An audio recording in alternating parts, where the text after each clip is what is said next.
আল্লাহ পাক বলছেন, হে রাসূল আমি আপনাকে পাঠায়া দিলাম, ইন্না আরসালনাকা শাহিদাও ওয়া মুবাশশিরাও ওয়া নাযীরা। সবাই বলে আল্লাহু আকবার। আমার ভাইরা, আমার বন্ধুগণ, আল্লাহ পাক রাসূলকে সতর্ককারী রূপে, সাক্ষী রূপে আল্লাহ পাক আমার আপনার রাসূলকে প্রেরণ করলেন। সুসংবাদদাতা রূপে আল্লাহ পাক রাসূলকে প্রেরণ করলেন। আমার ভাইরা, আমার বন্ধুগণ, রাসূল যখন সবাইকে যখন সতর্ক করলো, রাসূলকে যখন সবাইকে সতর্ক করলো, সেই সতর্কটা হলো রাসূল যখন পাহাড়ের উপর উঠলেন আর সবাইকে সতর্ক করলেন, সেই সতর্কটা হলো রাসূল যখন পতাকা উড়ালেন অথবা যখন সিগন্যাল দিলেন, সবাই জড়ো হয়ে গেল। আমার ভাইয়ের, আমি আপনাদেরকে বলতে চাই, যদি কোনো জঙ্গলে আপনি আটকা পড়ে যান, হঠাৎ আপনি মধু সংগ্রহ করার জন্য সুন্দরবনে ঢুকে পড়ছেন, কিন্তু আপনি তো চিনতে পারবেন না, আপনারে নিয়ে যমুনা সেতু চেনেন না, যমুনা সেতুর পাশে একটা জঙ্গল আছে, একটা বন আছে, বলা যায় পার্ক বলা হয়, বঙ্গবন্ধু পার্ক, ইকো পার্ক। ওই ইকো পার্কের মাঝখানে যদি আপনারা ছেড়ে দিয়ে আসে, আপনি জীবনে বেরোতে পারবেন না। কথা বুঝতে পারতেছেন তো? মানে আপনি অস্থির হয়ে যাবেন। আমি একবার গেছিলাম, তখন অনেক ছোট ছিলাম।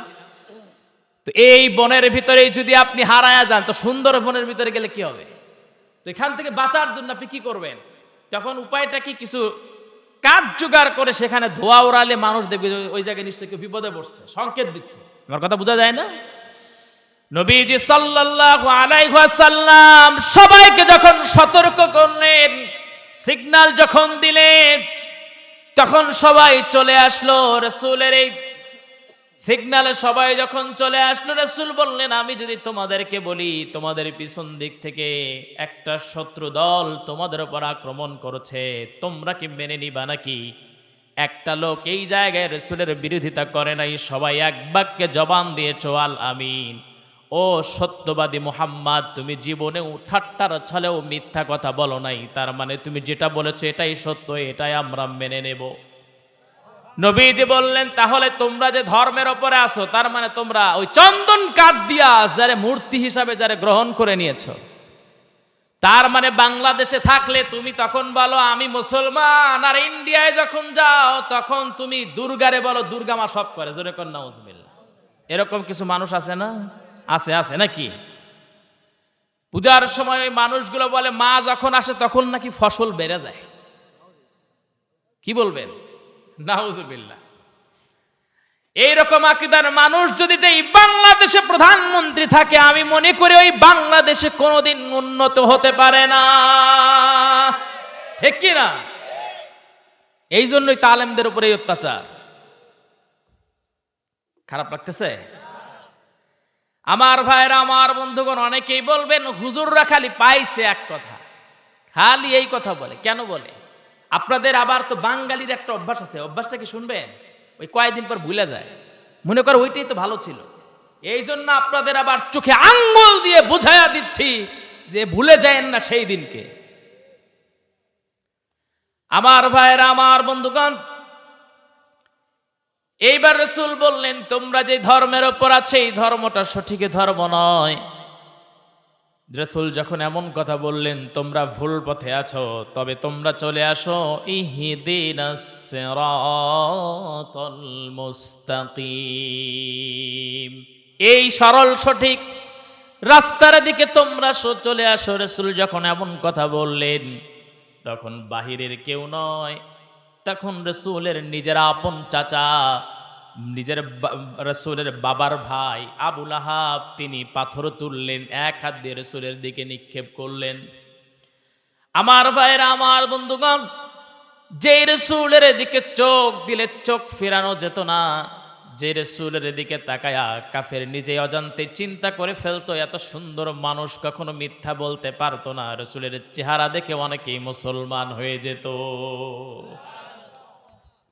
সেই রাসূলের চাচা আবু লাহাব যখন একটা পাথর তুলে রাসূলের দিকে নিক্ষেপ করলো, আমার আপনার রাসূলকে যখন নিক্ষেপ করেছে, রাসূলের দিকে গায়ে লাগে নাই। আল্লাহ পাক নাজিল করলেন, তাব্বাত ইয়াদা আবি লাহাবি ওয়া তাব, মা আগনা আনহু মালুহু ওয়া মা কাসাব।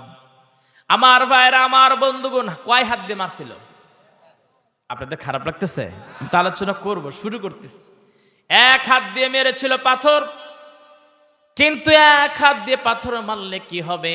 যেহেতু রাসূলের দিকে পাথর তুলেছে এক হাত দিয়া, আল্লাহ পাক বললেন ইয়াদা, তার মানে দুই হাত, তাব্বাত ইয়াদা, এই দুই হাত, তার মানে আল্লাহ পাক বোঝালেন এক হাত দিয়ে মারছিস, তোর দুই হাত ধ্বংস হয়ে যাবে। ঠিক কিনা? আমার ভাইরা, আমার বন্ধুগণ, ডাইরেক্ট অথবা ইনডাইরেক্ট বিগত সালগুলোতে এই কোরআনের ওপর ধারা জারি করা হয়েছিল, 144 ধারা জারি করা হয়েছিল, যদিও প্রকাশ্যে নয় কিন্তু অপ্রকাশ্যে এটা করা হয়েছিল। কোরআনের হক কথাগুলো আমরা বলতে পারি নাই। যদি বলেছি, আল্লাহ পাক বলেছেন যারা চুরি করবে তাদের হাত কেটে দাও। এই কথা বলে যখন বলতাম সাধারণ ঘরে চুরি নয়, এরকম যারা বড় বড় ক্ষমতায় আছে, টেন্ডারবাজি করে, চুরি করে, অথবা রাস্তা চুরি করে, ব্রিজ কালভার্ট চুরি করে, তখন আমাদেরকে বলা হয় হুজুর রাজনৈতিক আলোচনা কেন করবেন? এই কথা বলে মাইক তুলে ফালাইয়া দিস। কথা বলেন ঠিক কিনা? আমার ভাইরা, আমার বন্ধুগণ, আমার ভাইরা, আমি তার মানে বুঝালাম ঘরের শিং কাটা চোররে চোর বলবা তুমি, আর রাস্তা যে মেরে খাবে সে চোর না?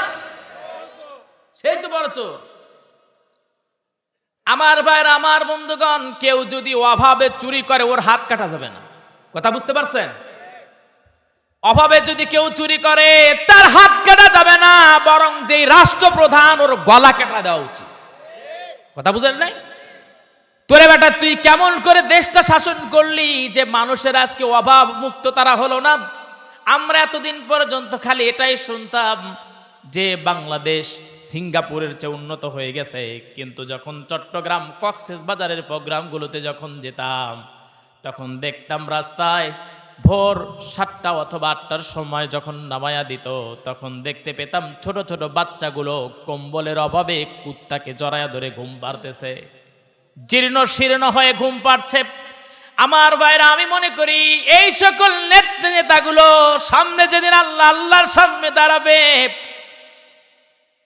লা তাজুলু কদম বনি আদম হাত্তা ইউসাল আন খামসিন আন উমরিহি ফিমা আফনাহু, তাকে প্রশ্ন করা হবে তুমি তোমার জীবনটা কোন রাস্তায় ব্যয় করেছো। যখন প্রশ্ন যখন আল্লাহ পাক করবে, প্রথমে যখন প্রশ্ন করবে, যখন সে বলবে আল্লাহ আমি ক্ষমতাধর একজন বাদশা ছিলাম, আমি তো ইসলামটাকে মেনেছি, আমি জনগণের খেদমত করতে চেয়েছি, সেই রকম চেষ্টা করেছে, এই বাচ্চাগুলো এসে আল্লাহর সামনে দাঁড়ায় বলবে প্রধানমন্ত্রী ছিল কিন্তু আমাদের খোঁজ নেয় নাই, শীতের দিনে আমরা কুকুরের গায়ের উপরে জড়ায়া ধরে ঘুম পাড়ছি।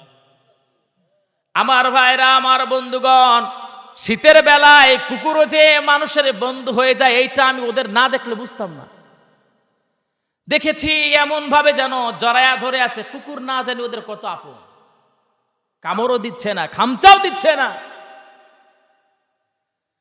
আমার ভাই, আমার বন্ধুগণ, এই জন্য অভাবে যারা চুরি করে এদের হাত কাটা যাবে না, বরঞ্চ যারা প্রধানমন্ত্রী, যারা রাষ্ট্রের ক্ষমতায় আছে, এমপি, চেয়ারম্যান, মেম্বার, এদের হাত কাটা উচিত।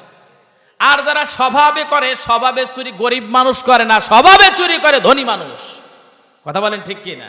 ওই রাস্তার ভিতরে রডের বলে বাঁশ ঢুকায়, এই কথাগুলো বলবো না?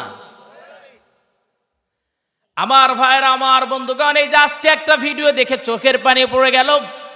প্রধানমন্ত্রী ছিলেন খালেদা জিয়া, উনি আজকে ইংল্যান্ডে গিয়েছেন, ওনার ছেলে তারেক জিয়ার সাথে দেখা হয়েছে। ছেলেটা মাকে জড়ায় ধরছে, দীর্ঘ 8 বছর পর মায়ের সাথে ছেলের এরকম অন্তরঙ্গ, এত সুন্দর একটা, মানে এত ভালোবাসার একটা দৃশ্য সবার চোখে পানি এনে দিছে। মজলুম একজন মহিলা। আমার ভাইরা, আমার বন্ধুগণ, আমি এটা বলবো না? মা ছাড়া সন্তান যেমন মাকে ছাড়া থাকতে পারে না, মা তেমন সন্তানকে না দেখে থাকতে পারে না। এই দীর্ঘ এতদিন পর এই যে সাবেক প্রধানমন্ত্রী খালেদা জিয়ার সন্তানের সাক্ষাৎ পেলেন। আমার ভাইরা, আমার বন্ধুগণ, এতদিন পর্যন্ত তাকে চিকিৎসার জন্য বাহিরে পর্যন্ত যেতে দেওয়া হয় নাই। বলা হতো আমাদের দেশ রেখে কেন বাহিরে গিয়ে চিকিৎসা নিবে ওরা, অথচ ওরা ইন্ডিয়া ছাড়া চিকিৎসা নেয় নাই। আমার ভাইয়ের, আমার বন্ধুগণ, যেই কথা বলতেছিলাম, আমার আপনার রাসূলের দিকে এক হাত দিয়ে পাথর নিক্ষেপ করার কারণে আল্লাহ পাক বলল দুটি হাত ধ্বংস হয়ে যাক। শুধু দুটি হাত নয়, ওর অর্থ সম্পদ সন্তান যত আছে সব কিছু ধ্বংস হয়ে যাক। জোরে কোন সুবহানাল্লাহ। আমার ভাইয়ের, আমার বন্ধুগণ, এইবার শোনেন, এই আবু লাহাব যখন মারা যায়, মারা যাওয়ার আগে ওর কি হয়েছিল শুনবেন? ওর গায়ে বড় বড় পাথরের মতো এইরকম বড় বড় ফোসকা হলো, বড় বড় ফোসকা হলো। আবু লাহাবের কাছে যেই যায় তার আবার সোয়াসে রোগ হয়, কেউ ধরতে পারে না। একজন দাসী রেখে দিয়েছে, তার খেদমত করবে, তার প্রসাব পায়খানা পরিষ্কার করবে, দাসী গেছে, ওর গায়ে শুরু হয়ে গেছে। কেউ কাছে যেতে পারে না, ছেলেরা যেতে পারে না, স্ত্রী যেতে পারে না। অতঃপর দেখলে তো মহা জ্বালা। এই জ্বালাকে কেমনে সরানো যায়? জীবিত আবু লাহাবের পায়ের রশি লাগায়া, যেহেতু ধরলে তারও গায়ে সোয়াসে রোগ ধরে যাবে, সেই জন্য পায়ের রশি লাগায়া টেনে টেনে তাকে এমন একটা গর্তের ভিতরে ফেলে দেওয়া হলো। বড় বড় পাথর দিয়ে তাকে নিক্ষেপ করে হত্যা করার পর পাথর দিয়ে তাকে চাপা দেওয়া হলো। জোরে কর নাউজুবিল্লাহ। আমার ভাইরা, আমার বন্ধুগণ, তাহলে পাথর মারার শাস্তি বুঝতে পারছেন তো নাকি? অতএব আগামীর দিনে কেউ যেন ইসলামের দিকে, উলামায়ে কেরামের দিকে যেন আঙ্গুল না তোলে, কারণ আঙ্গুল তুলবে বিগত সরকার যা হয়েছে আগামীতেও তাই হবে, লিখে রাখবেন, ঠিক কিনা?